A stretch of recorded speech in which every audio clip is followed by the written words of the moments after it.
YOLO, let me ask you a question. Are you you? Or, alternatively, what makes you you?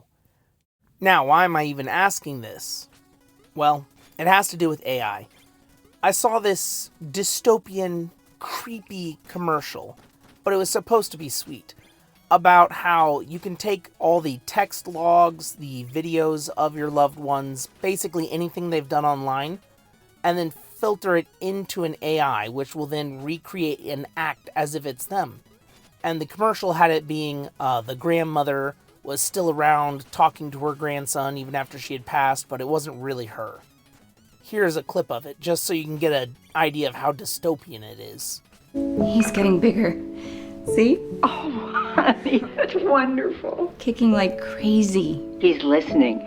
Put your hand on your tummy and hum to him. You used to love that. It feels like he's dancing in there. Oh, honey. Oh. Mom, would you tell Charlie that bedtime story you always used to tell me? Once upon a time, there was a baby unicorn who didn't know he knew how to fly. This baby unicorn was like your mom because she didn't know that she knew how to fly, but she knew how to do all kinds of fabulous things. Hi, Grandma. Hey, Charlie. How was school today? It was really fun. I made this crazy shot in basketball. I don't really care that much about basketball. What about the crush? Stop. Grandma, stop talking. Just tell me one thing. Look who's gonna be a great grandmother. Oh, Charlie. Oh, congratulations. She says that he's been kicking a lot, though. Like, a little too much. Tell her to put her hand on her tummy and hum to him. You loved that. You would have loved this moment. You can call anytime.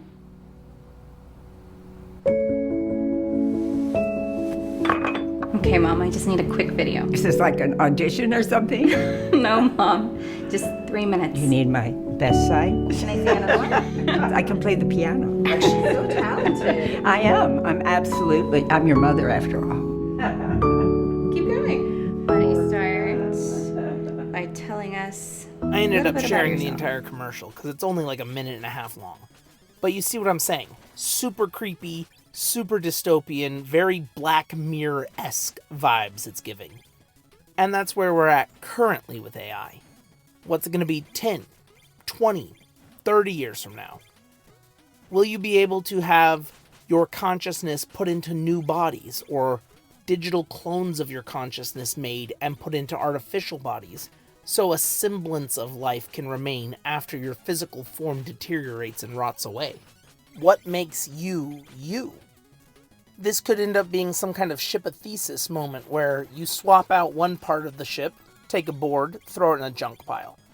Later on, another board rots, you swap that board out, put in a new board. Is it still the same ship? Yes or no? At a certain point, you've swapped out 30, 40, 50% of the ship, 60% of the ship. It ends up becoming a brand new ship, theoretically, with how many pieces have been swapped out. And all the old pieces are in the junk pile. Is it still the same ship? And then the kicker is, if you go to the junk pile and take all of the old pieces and rebuild the ship, is that the original ship? Or is this the original ship and that's now a replica of it since it's been swapped out over and over again? What is it that makes you, you? Is it your thoughts and your memories, your experiences? Well, I hate to break it to you, but you've been shipathesis there. Example? Do you remember the second Tuesday in August back when you were 4 years old? Unless you have eidetic memory, which is very rare, odds are you don't. And you don't remember a random Thursday when you were 7 or a Wednesday when you were 10. Key memories, very important ones with strong emotional attachments to them, will probably be remembered, or memories that you revisit often. Remember that one time we were playing at the park and the kid got pantsed? Oh, that was hilarious. 3 months later, hey, remember when that one kid got pantsed at the park? You'll remember that, but the details may get a little hazy. The color of the shirt might have been blue, or might have been red. Some things like that might fade. But the human brain can only contain so many memories and have them accessible. So once you get older, your old memories get swapped out like the shipathesis boards, for new memories. What happened in high school? What happened in college? What happened at the job? That one time that the cops were called and you and your friends were scared out of your minds. But when you were 4, 8, 12, random days disappear. Old memories are wiped out as new ones are installed. How much of you is you? They say that your first 5 years of life are the most important for your development. But if you're over the age of 20, odds are you probably don't remember much of what happened when you were 1, 2, 3, 4, 5. Okay, so let's say you ended up having a ship of thesis moment mentally. Old memories fade, nobody wants to remember what it was like being born. The miracle of childbirth in your first moments of life is something I'm probably incredibly grateful I will never be able to remember. So physically, I'm still me, right? Besides the obvious, which is going from a baby to an adult, growing bigger. Well, I gotta break it to you there. The human body replenishes all its cells about every 7 years or so. All your bone cells you have now are completely different than the ones you had 7 years ago. And this is also part of the reason that people get old and die, is every time your cells divide, tiny errors occur. It's like copying something in a picture. You make a copy, then you make a copy of the copy, and you make a copy of that copy, and so on and so forth until the picture is so distorted, the person's cells are so damaged, they get old and die, or they get cancer and die. So physically, you've been swapped out. Mentally, you've been swapped out. You aren't you, are you? And if you are you, what makes you you? Okay, so you've been swapped out physically. And mentally, you're constantly being swapped out. But what about psychologically? Instead of the physical structure of the brain blocking or eliminating old memories and bringing new ones, let's talk about the psychological side of the brain. The conscious decision-making side and the subconscious, the ego, the id. We all remember learning about that. The ability to think, therefore you are. That special something that's separate from the physical structure of the brain. That's completely different. That's completely unique. That's completely you, right? Actually, sorry to be that guy, but no, it's not. Because this brings us into a couple different things. The first being nature versus nurture. As much as people hate to hear it, there are some things that are genetically predestined to afflict you. Whether it be higher levels of testosterone, meaning you will have higher levels of aggression. You may not be an angry person, but you will be having a shorter fuse. You'll be more prone to aggression. You'll be more likely to explode and yell at people. That's not something you have control over. That's something that's hardwired into your very being. It's something that could override your conscious decision-making skills of psychological side of your brain. That's nature. But what about nurture? What about someone who's born with a nature that would make them seem like they're doomed to be devils in disguise? I'm talking about psychopaths. Those people who are born with that lack of human empathy. The serial killers, the horrible monsters. That's how Hollywood portrays them. But in reality, most psychopaths are hyper-efficient people who end up becoming CEOs, business owners, or more than likely high-ranking members in the military. Why is this? The same traits and qualities and characteristics that Hollywood loves to portray as evil for serial killers, those traits force these psychopaths to only focus on their goal. Whatever else is in front of them, good, bad, using people, lying, cheating, stealing, doesn't matter. As long as they achieve the goal, that's all that matters. They hyperfixate on it.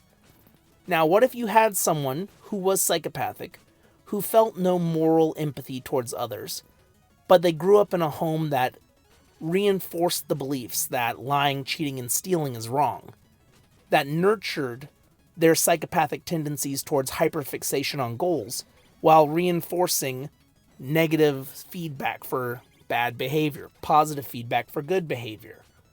If you lie, if you do something bad, you will get punished. If you try to hide it, eventually someone will find out. The kid learns I have a higher chance of success by playing by the rules than by breaking the rules. They don't end up becoming a serial killer, they become CEO of some tech startup. So in both of these examples of nature and nurture, the people's lives are drastically altered and different based off of things that are outside of their control. Not things that they can cognitively agree or disagree, believe or reject, but things that happen to them that sway how they develop. So mentally, we're being swapped out by memories wiped, etc. Physically, our bodies keep regenerating and rechanging. We aren't the same. Psychologically, we're already being pre-programmed from birth, whether it be how we are raised or just us ourselves.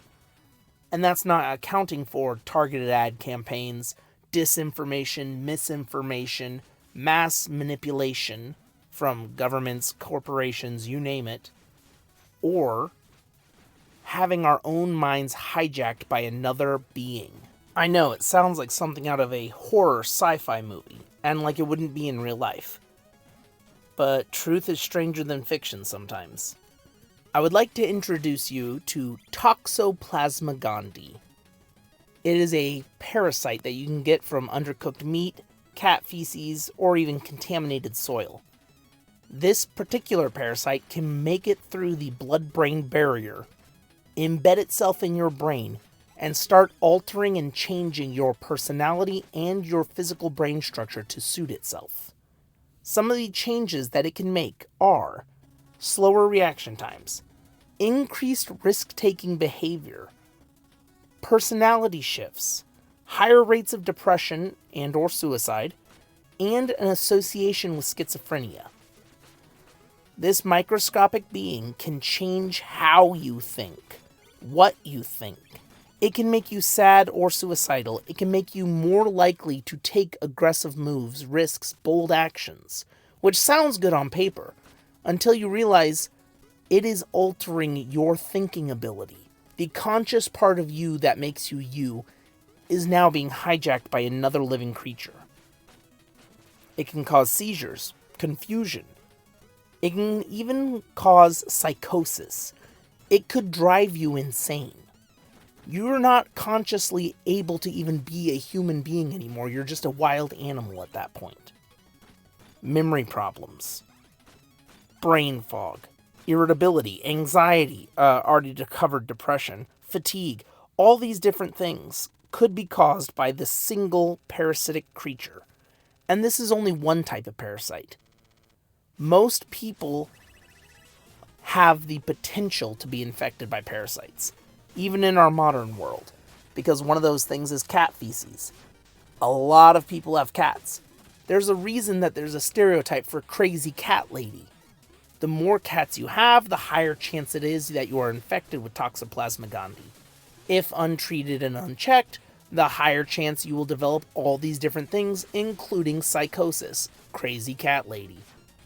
You are being mentally taken over by a parasitic creature. That's not accounting for roundworms, hookworms, liver flukes, all these other types of parasites, tapeworms that we can get from all kinds of foods, even here in our nice modern first world countries. So what is it that makes you you? Physically, you're not who you were. Mentally, you might not even be in control of your own faculties. You're slowly being programmed or changed or hijacked. Your own mind can be playing tricks against you. What is it that makes you you? And if AI can just scan you, read your texts, your chat logs, your emails, and then recreate a version of you digitally, is that you? It's no longer as simple as I think, therefore I am. Because now you could have your thought processes, your mannerisms, your speech patterns, your sense of humor cloned into a digital copy that thinks the same way, speaks the same way, has the same inflections, maybe even mannerisms and or inside jokes. You could be hijacked in some way, shape, or form. You're not the same person you used to be. You're constantly in a state of change. They say death and taxes are the only two guarantees in life, but if you're rich enough, you can avoid one, and with how AI is going, a remnants or semblance of life might be able to continue. So you might be able to semi-cheat the other. What is it that makes you you? Time for you to look inward and begin asking yourself the big questions. Who are you? And what do you want? I agree with Uncle Iroh on this one, which is you have to look inward. It can't be something mental, physical, or psychological. The one thing that has to be able to make you you, define who you are, and separate you from any kind of AI clone, hijacking, pre-programming, or infection, is the one thing that can't be copied or created: the human soul. But let me know in the comments below. Is AI way too creepy and macabre, Black Mirror-esque, maybe being able to mentally clone us at some point? Is the human soul the one piece de resistance, that final thing that separates us and defines who we truly are? And like Iroh had said, who are you and what do you want? Thank you for watching. Don't forget to like, comment, and subscribe, and I'll catch you on the flip side.